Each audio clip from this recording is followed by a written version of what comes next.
Bonjour et bienvenue dans cette vidéo de mécanique consacrée à la cinématique et en particulier au mouvement rectiligne uniformément accéléré, aussi appelé MRUA. Nous allons ici étudier un problème classique qui est le problème du freinage d'un véhicule, ici un camion face à un chevreuil. Le problème est le suivant. Le chauffeur d'un camion roulant à 30 mètres par seconde aperçoit soudain un chevreuil à 70 mètres devant lui. Si le temps de réflexe du chauffeur est de 0,5 secondes et la décélération maximale de 8 mètres par seconde carré, peut-il éviter de heurter l'animal sans donner un coup de volant? Alors, comment est-ce qu'on attaque ce problème? Déjà on fait un petit dessin. On a un camion qui arrive à 30 mètres par seconde face à un superbe chevreuil qui est à une distance de 70 mètres.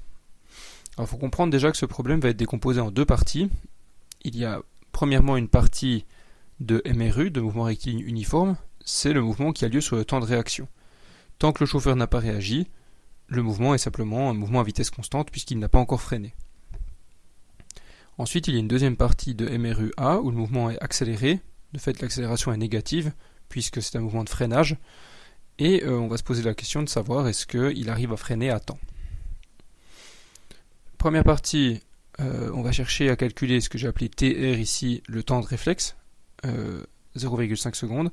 Avec ça, on peut calculer la distance qu'il aura parcourue avant de commencer à freiner. Alors, on fait simplement la distance, c'est la vitesse fois le temps. Et 30 mètres par seconde fois 0,5 secondes, ça fait 15 mètres. Donc le chauffeur parcourt 15 mètres avant même d'avoir commencé à freiner. Ensuite, on a affaire à un MRUA, donc on va poser les équations horaires du MRUA. Ici, comme d'habitude, x de t, c'est moins une demi à t carré plus v0t.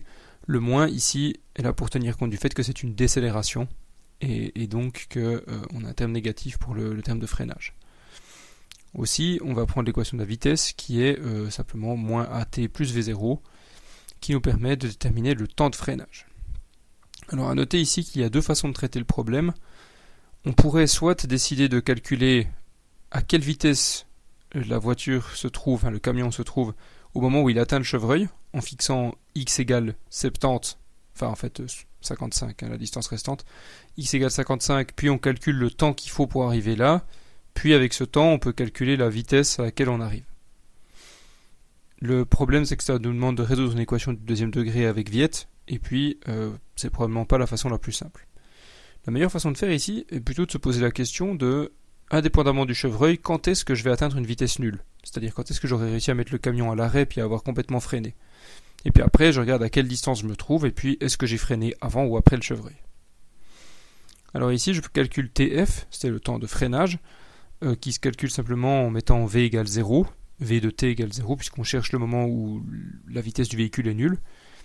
On trouve facilement algébriquement que tf c'est v0 sur a, donc c'est-à-dire la vitesse initiale du camion divisée par son accélération, et on trouve 30 divisé par 8, il faut 3,8 secondes pour que le camion arrive à un arrêt total.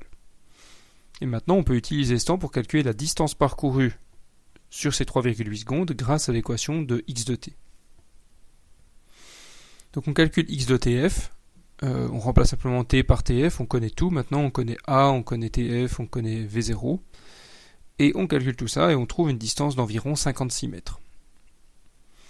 Alors dans le cadre du problème, techniquement le chauffeur rentre dans le chevreuil pour 1 mètre, alors il va à une vitesse très faible quand il rencontre le chevreuil, vraisemblablement à cette vitesse-là le chevreuil s'échappe. Mais disons, techniquement, si on regarde la distance totale de freinage, il y a eu les 15 mètres de temps de réaction plus les 56 mètres de freinage, donc on a un total de 71 mètres, ce qui est 1 mètre de trop pour arriver à l'arrêt. Mais si on veut vraiment discuter du problème de manière réaliste, le chevreuil s'échappe probablement sans problème.